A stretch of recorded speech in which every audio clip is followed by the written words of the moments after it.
Para o melhor proveito das nossas histórias, recomendamos fones de ouvido. Se sente que pode ajudar e agregar ao podcast, acesse o apoia.c/darkospodcast. Inclusive, está rolando uma campanha para comprarmos um novo microfone. Então, se quiser e puder ajudar nos projetos que tanto amamos, a gente agradeceria muito. Ou se quiser, nos siga no Instagram, @podcastdarkos. Lá você sempre terá novidades dos próximos EPs. Dado o recado, relaxe, respire e ouça mais uma história.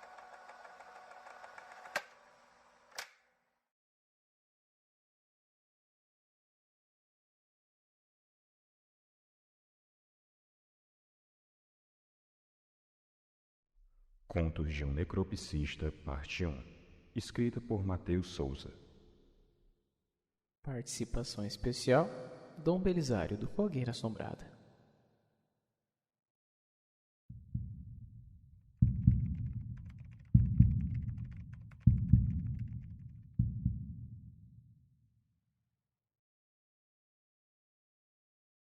Vi esse grupo no Reddit e decidi interagir. Contar algumas coisas que ocorreram comigo. Pareceu divertido vendo vocês fazerem. Trabalho nessa área tem alguns anos e algumas coisas já perturbaram meu sono. Isso quando eu consigo dormir. Digo, hoje em dia, com mais experiências, levo até com uma certa tranquilidade a minha profissão. Mas quando estava dando meus primeiros passos na carreira, eu via cada coisa que pessoas comuns não aguentariam, ou teriam sanidade para ficar vendo. Desde abrir corpos de pessoas que morriam de maneira tranquila, até que ver casos onde foram realizadas verdadeiras fatalidades com crianças, mulheres, idosos e todo tipo de gente. Não vou mentir, tem que ter estômago para visualizar as cenas tristes que passam pela área da necrópsia todos os dias. Tinha 22 anos quando iniciei essa carreira. Eu estava animado, principalmente pelo salário. Na teoria era tudo simples e fácil. Corta uma parte aqui, quebra com alicate outra ali e fim. O corpo embalado, maquiado e pronto para ser enterrado ou cremado. Quem dera fosse. No ML onde fui trabalhar havia um senhor que me ajudou muito durante essa época. Seu nome era Murray. Tinha por volta dos seus 60, 70 anos. Trabalhou como auxiliar de necrópsia durante uns 10 anos e os outros 25 foram de médico legista. Inclusive era um dos gerentes daquele ML. Ele dava risada e se divertia comigo toda vez que eu me espantava com o corpo se mexendo ou se enrijecendo. E sim, é bem normal, pode pesquisar. Ele me ensinou tudo o que eu sei. Ele só nunca me disse o porquê trabalhar lá, naquela área. Eu teorizava que era pelo mesmo motivo que eu, mas eu nunca descobri. Faziam 2 semanas que havia começado meus turnos. Por ser novato, a madrugada era minha. Não achei nem um pouco ruim, até porque havia uma bela bonificação de adicional noturno. E comigo, sendo meu mentor das noites frias, não só as noites, o velho Murray. Ele contava diversas histórias e coisas estranhas que aconteciam naquele lugar à noite. Mas ele dizia que eram mais truques da mente do que propriamente a realidade. Fazíamos o procedimento em média de 4 a 8 corpos por madrugada. 4 a 5 era quando eu estava sozinho. E 8 ou até mais quando o Murray não desmaiava de sono. E me deixava para cuidar de tudo. Lembro dessa noite como se fosse há pouco tempo. A primeira que senti meu corpo inteiro se arrepiar. Novamente, Sr. Murray havia me abandonado na missão da madrugada. Era eu, meus pensamentos e um leve toque do rádio. Tocava uma música antiga, aquelas bem clássicas, sabe? Eu gosto, me julguem por isso. Porém o rádio parou. Logo no ápice do refrão, que de longe era a minha maior animação das madrugadas frias. Óbvio, fiquei revoltado. Larguei o corpo aberto em cima da mesa e fui verificar. Podia ter acabado as pilhas ou apenas parou. Assim como o velho Murray, o rádio estava fazendo hora extra na Terra. Dei uns tapinhas para o rádio voltar e continuei meu trabalho. O corpo era de uma jovem, encontrada na beira da estrada, enrolada dentro de um colchão. Não tinha sido identificado. Era uma mulher entre 27 e 30 anos no máximo. Ruiva, aproximadamente 1,60 m.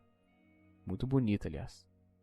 Eu estava responsável por descobrir a causa da sua morte, que a princípio era homicídio. Quanto mais eu abria aquele corpo, mais eu encontrava coisas estranhas. Órgãos faltando, pedaços de plástico parecido com parte de brinquedos dentro do seu estômago, pulmões pretos, igual carvão. O que era estranho é que, ao analisar seus dentes e boca de modo geral, não apresentava sinais de tabagismo. Conforme fui me aprofundando, era evidente que ficava mais e mais instigado em saber o que havia ocorrido com aquela jovem. Decidi por abrir seu crânio, verificar se havia algum dano cerebral. Quando eu finalmente abri sua cabeça, eu quase desmaiei ali mesmo. Simplesmente não tinha metade do seu cérebro. E a metade que havia estava podre e com claros sinais de mordidas. Como se houvesse sido devorado e colocado de novo no mesmo lugar. Aquilo me assustou tanto que eu não hesitei em chamar o Murray. Fui correndo, tropeçando nos degraus de tão nervoso. Cheguei na nossa sala de descanso e o chacoalhei. Ele acordou de maneira desesperada e me viu daquele jeito. No momento que ele viu meu rosto amedrontado, o filho da mãe começou a rolar no sofá de tanto rir. Levantou ainda em meio a gargalhadas leves, vestiu seu jaleco que era até bege de tantos anos de uso e foi verificar junto comigo o corpo. Quando ele olhou a situação que se encontrava, não conseguiu nem esconder que certamente algo de errado havia acontecido àquela garota. Quase que no mesmo instante que o Murray colocava suas luvas e avental para prosseguir com sua investigação, ouvimos um som vindo da câmara fria. Era de algo caindo. O Murray estava tenso, então ele falou: Vai verificar o que caiu. Se for algo muito específico, me avisa que eu acho que eu devo conhecer o motivo. Na época eu não entendi muito bem o porquê daquela frase. Porém, fui lá averiguar. Chegando na câmara fria, ela estava totalmente apagada e a princípio normal, como todos os dias. Andei por aquele corredor onde havia diversos corpos, esperando sua vez de passar pela mesa da necrópsia. E ao fundo desse corredor, com várias macas de metal, estava uma prateleira prateada levemente caída para o lado. No chão ao seu redor, vários utensílios de trabalho. Decidi por recolher aquilo tudo e levar para jogar fora, até porque já tinham perdido toda a esterilização e não prestariam mais. No momento que me abaixei para pegar, observei embaixo de uma das macas pequenos olhos me olhando. Eram como bolas pretas de matéria escura, mas dava para sentir a direção que olhavam. Eu paralisei. Aos poucos, quanto mais eu olhava, mais a figura se movia e saía debaixo daquela maca. Ela se contorcia e fazia sons como se os seus ossos estivessem se quebrando, com estalos altos e agoniantes. Das sombras saía a figura de uma criança. Cabelos loiros, boca cortada em ambos os lados, olhos que agora eram tão profundos quanto um poço. Ela se aproxima enquanto me encara e ainda assim continuo paralisado, suando frio. Ela chega perto o suficiente da minha orelha e diz: "O papai não gosta que fiquem mexendo nas coisas dele." Logo após esse sussurro, houve um...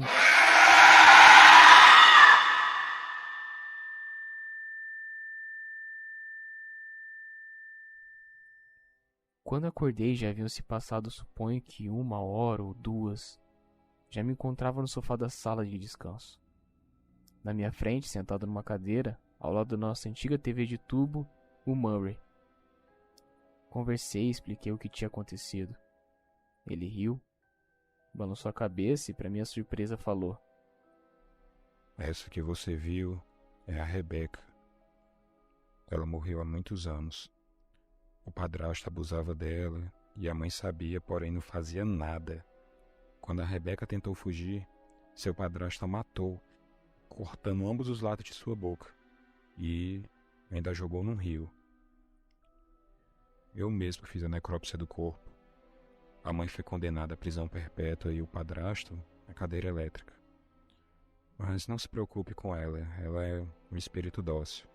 Acho que só não teve tempo de te conhecer ainda. Eu, em choque, apenas consegui me levantar e me despedir do Murray. Expliquei que tinha chegado no meu limite e que era para ele encerrar por mim aquele turno. E essa foi a primeira vez que algo estranho aconteceu comigo. Mal sabia que essa profissão me levou a conhecer bem mais que os olhos conseguem ver. E a garota bonita que estamos fazendo a necrópsia? Bom, eu conto da próxima vez.